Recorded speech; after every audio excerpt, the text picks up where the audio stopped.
going on, guys? So Brighton have officially appointed former Shakhtar and Sassuolo manager Roberto De Zerbi as their replacement for the outgoing Graham Potter. He arrives on a 4-year deal and is expected to kickstart his reign against Liverpool at Anfield. Bloody hell, talk about a baptism of fire. As it turns out, De Zerbi was the only candidate Brighton spoke to, and while his availability no doubt played a major role in that, given he's been out of work since July when war broke out in Ukraine, he's also the perfect fit for the existing squad at the South Coast club. For those of you unaware, Brighton had a massive stylistic shift from a resilient and rigid approach with a reliance on experienced players under Chris Hughton to a more fluid system which focuses on playing out from the back and pressing from the front with Graham Potter. De Zerbi will ensure they continue going down their current trajectory for the foreseeable future.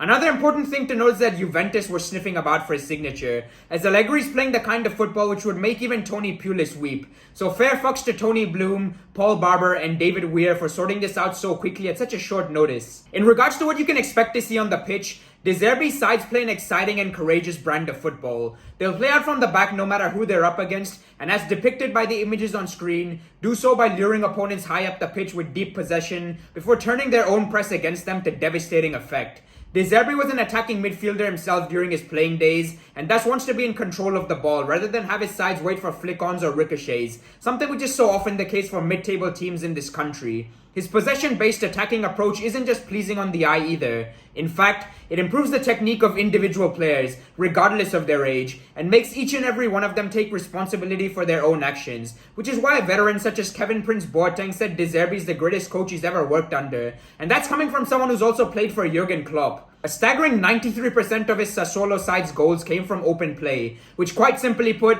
is unheard of at the very highest level, and is a sign of what you can expect to see at the Amex moving forward. He favors the 4-2-3-1 formation whereby fullbacks, alongside the double pivot, drop deep in order to provide a short passing outlet before collectively flooding forward once gaps begin to appear in behind. While the obvious drawback to this approach is that it makes his team susceptible to counterattacks, it's absolutely brilliant to watch as a neutral, and will have viewers at the edge of their seat throughout the 90 minutes. It's also the reason why sides tend to punch above their weight and turn up against superior opposition, so Brighton supporters can really look forward to the big games. As showcased by the chart on screen, he completely transforms Sassuolo's approach to the game, with the green areas detailing his time at the club and those outside of him depicting what went down prior to his arrival and following his departure. In case you're unfamiliar with some of these words, let me try explaining them in layman's terms, starting from the top left corner. Cross entry shares the percentage of the team's passes into the penalty area that came from crosses, which is typically a small number for the very best sides in the world.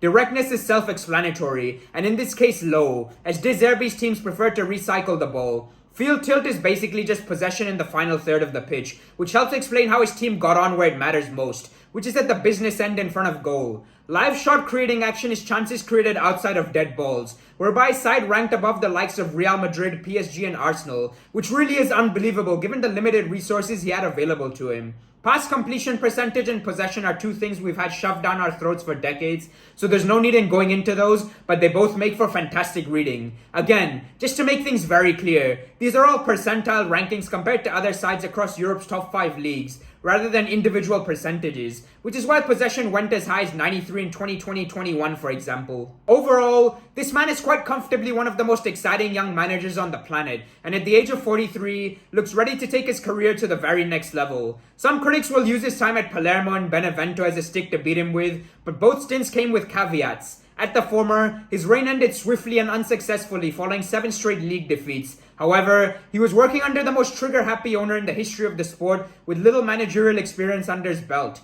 At the latter, he took charge of a team that were on course to go down as the worst ever in Italian top-flight football prior to his arrival, with 0 points on the board in December, so it's no surprise they ended up getting relegated. Conversely, he guided Mino Sassuolo to successive 8th place finishes in Serie A, while finishing above far more established clubs, and had Shakhtar Donetsk at the top of their league before the season got abandoned in Ukraine, which came a few months after he guided them to victory in the Super Cup against arch-rivals Dynamo Kiev, who were title holders prior to his arrival.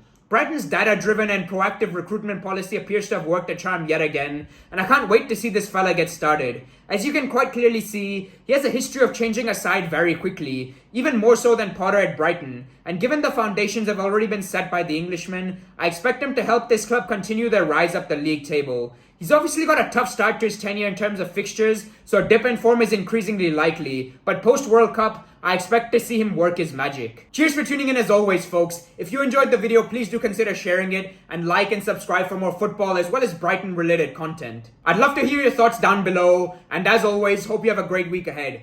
Peace.